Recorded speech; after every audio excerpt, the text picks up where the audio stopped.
Information यानी जानकारी। हम सब सोचते हैं कि इसका मतलब होता है सच, फैक्ट्स, है ना? पर क्या हो अगर ये सब एक धोखा हो? क्या हो अगर इन्फॉर्मेशन का असली मकसद हमें सच बताना हो ही नहीं, बल्कि हमें एक दूसरे से जोड़ना हो?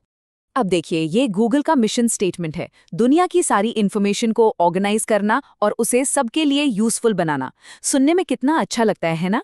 एक बहुत ही आइडियलिस्टिक सोच है कि भाई जितनी ज्यादा जानकारी उतनी ज्यादा सच्चाई।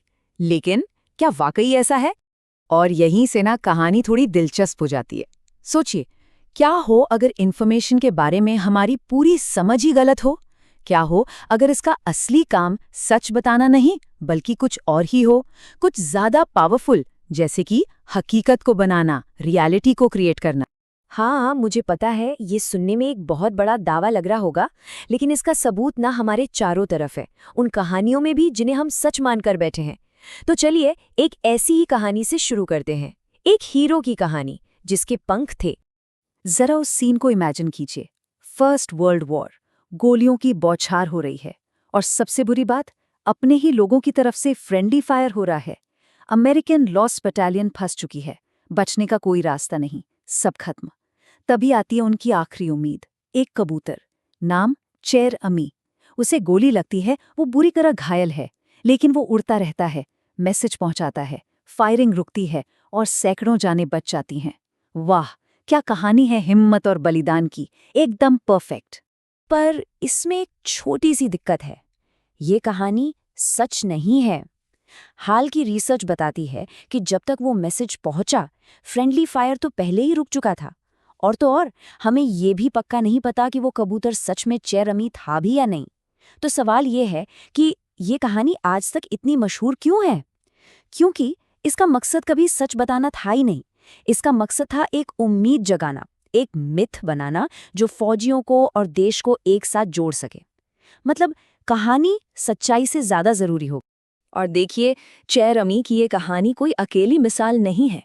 असल में ये एक परफेक्ट एग्जाम्पल है कि हम इंसानों की दुनिया, हमारी सिविलाइजेशन चलती कैसे है। इसका इंजन फैक्ट्स नहीं है, इसका इंजन है कहानियां। इसको ऐसे समझने की कोशिश करते हैं जैसे डीएनए होता है। डीएनए का काम सच बताना नहीं है ना? उसका काम है लाइफ बनाना, सेल्स को जोड़कर एक ऑर्गेनिज्म तैयार करना। कहानियां भी बिल्कुल यही काम करती हैं, पर इंसानों के साथ। अब जैसे द बाइबल को ले लीजिए, इसका मकसद हिस्टोरिकल एक्यूरेसी नहीं है, इसका मकसद है लाखों करोड़ों अजनबियों को एक कॉमन आइडेंटिटी, एक कॉमन पर्पस के नीचे एक साथ लाना। तो दोनों ही केस में सक्सेस का मीटर सच्चाई नहीं, कनेक्शन है, जुड़ाव। और ये आइडिया कि कहानियों में ही असली पावर है, ये कोई नई बात नहीं है। बड़े बड़े तानाशाह भी इस बात को बखूबी समझते थे। खुद स्टालिन ने कहा था कि असली स्टालिन वो इंसान नहीं है, असली स्टालिन सोवियत की ताकत है। वो स्टालिन है जो अखबारों और तस्वीरों में दिखता है। पावर इंसान में नहीं थी, पावर उस ब्रांड में थी, उस कहानी में थी। तो पॉइंट ये है कि इंसानों को बड़े पैमाने पर एक साथ लाने का सबसे पावरफुल टूल फैक्ट्स नहीं है, वो है कहानी। देश, धर्म, पैसा, ये सब क्या है? ये सब वो कहानियां ही तो हैं जिन पर हम सब ने मिलकर यकीन करने का फैसला किया है। लेकिन अगर ये रियलिटीज ऑब्जेक्टिवली सच नहीं हैं, तो फिर ये हैं क्या? इसके लिए एक खास टर्म है, और ये हमारी दुनिया को समझने की एक तरह से मास्टर की है। इसे कहते हैं इंटरसब्जेक्टिव रियलिटी। अब ये क्या है? देखिए, ये ना तो किसी एक इंसान की पर्सनल ओपिनियन है और ना ही कोई पत्थर या पेड़ जैसी फिजिकल रियलिटी।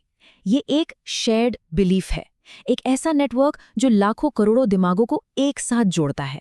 ये एक कलेक्टिव ड्रीम जैसा है, एक ऐसा सपना जिससे हम कभी जागते ही नहीं।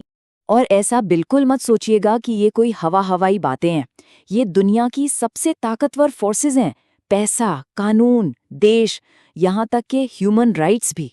इनमें से कोई भी चीज ऑब्जेक्टिवली रियल नहीं है, मतलब किसी पत्थर या पेड़ की तरह रियल नहीं है। ये सिर्फ इसलिए एग्जिस्ट करते हैं क्योंकि हम सब ने मिलकर इनकी कहानी पर यकीन किया है। ये हमारे कलेक्टिव बिलीफ की पावर से बने हैं। तो ठीक है, अगर समाज कहानियों से बने नेटवर्क्स हैं, तो क्या होता है जब इन नेटवर्क्स पर प्रेशर पड़ता है? चलिए इसको समझने के लिए दो बिल्कुल अलग तरह के नेटवर्क्स को कंपेयर करते हैं, एक तानाशाही और एक लोकतंत्र। एक तरफ है तानाशाही, जैसे सोवियत यूनियन, एक क्लोज्ड सेंट्रलाइज्ड नेटवर्क। जब चेरनोबिल में डिजास्टर हुआ तो सिस्टम ने क्या किया? इन्फॉर्मेशन को दबा दिया, सच को छुपाया। इससे क्राइसिस और भी भयानक हो गया। अब दूसरी तरफ देखिए 3 माइल आइलैंड की घटना। एक ओपन डिसेंट्रलाइज्ड सिस्टम में इन्फॉर्मेशन बाहर आई। हाँ, माहौल काफी कियोटिक था, लेकिन उस कियोस ने सिस्टम को अपनी गलती से सीखने और खुद को सुधारने का मौका दिया। सिंपल सी बात है, क्लोज्ड नेटवर्क्स ब्रिटल होते हैं, टूट जाते हैं। ओपन नेटवर्क्स रेजिलिएंट होते हैं, वो टिके रहते हैं।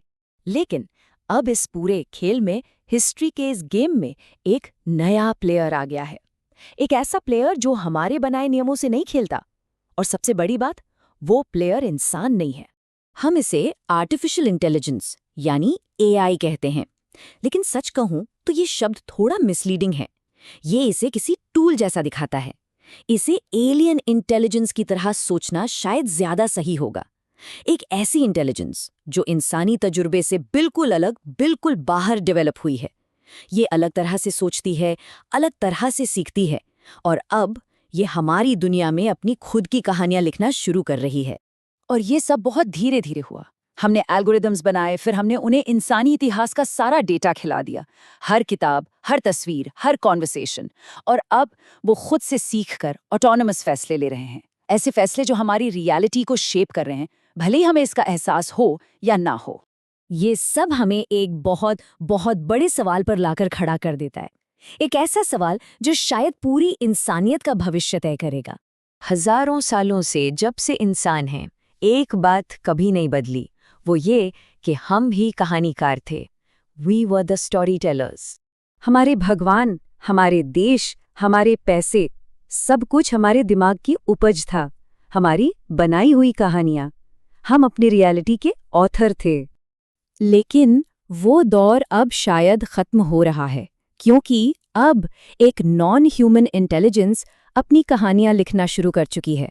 वो एआई जो वो म्यूजिक बना रही है जो हम सुन रहे हैं, वो खबरें सिलेक्ट कर रही है जो हम पढ़ रहे हैं, वो पॉलिटिकल मैसेजेस डिजाइन कर रही है जो हमें जोड़ते हैं या तोड़ते हैं।